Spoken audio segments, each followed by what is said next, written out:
Well, after 4 months, the Arkansas legislature is winding down. There's been a lot of bills introduced, a lot of important moments because of them. THV 11's Ian Russell takes a look back at the 2021 session.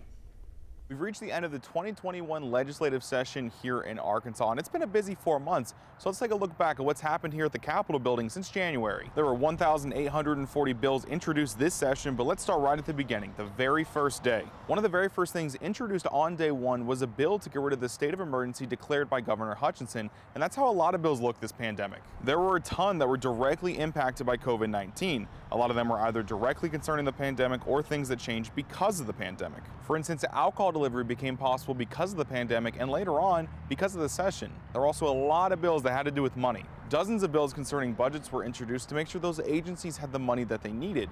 Also a big topic this year, schools. There were a lot of bills introduced to address everything from K through 12 all the way up to colleges and universities. And of course, some bills that got national attention. The bill on trans rights that Governor Hutchinson vetoed. While well intended, is off course, and I must veto House Bill 1570. That was ultimately overturned by the legislature. The near total ban on abortion, Senate Bill 6. The governor says he would have preferred that one have more exceptions, including for rape and incest. The hate crime bills that opponents said wasn't even a hate crimes bill. That virtually all, if not all, of those classes would be protected under this bill. They argued the contents of Senate Bill 622 didn't even work because it didn't even mention the words hate crimes. There were also a lot of bills filed towards the end of the session, so really just in recent days. Some of those were on the more lighter side, like HCR 1018. That'd make the Razorbacks and A-State play each other in football. But there were also some ones that took a while to get done. Legislators were here last night for a bill that concerned federal firearms directives and how they conflicted with the Arkansas Constitution. And that is all caught up. The legislature officially wrapped up last night on Tuesday. To read more about some of those bills that I mentioned, you can head over to our website at thv11.com.